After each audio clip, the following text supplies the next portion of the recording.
Darasin rayuwa.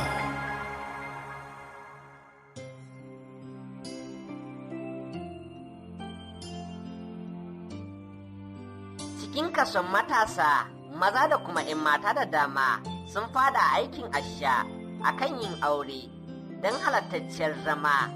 So da dama mukan fassara irinsu ne kai tsaye, ba tare da duba da musabbabin da yasa suka fada haramtacciyar hanyar ba.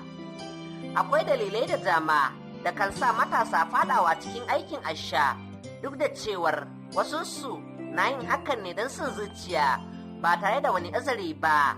Kasancewar tsadar da aure ya yi ya sa matasa suna aikata zinace-zinace domin kankantar abin da za su biya wurin yin hakan. Wani yana da burin yin auren, amma rashin isasshen kuɗi da zai yi hakan kan sa ya fada aikin asha. Ya kamata iyaye su yi nazari akan wannan matsalar don rage fasikanci da ke yawaita a doron ƙasa. Aure mai tsada baya nuni da cewar zai fi kowane aure kargo a duniya.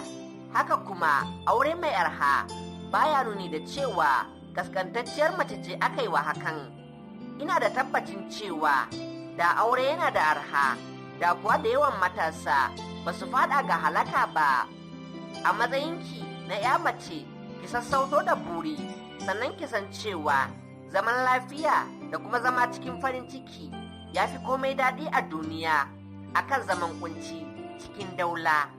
Ya kamata iyaye da kuma 'yan mata su san alfanun sassauto da tsadar aure don kawo ɗauki ga matasan da ke dab da fadawa ga halaka dalilin hakan.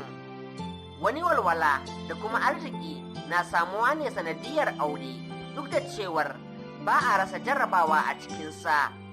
Daga naku Nuruddin Usman.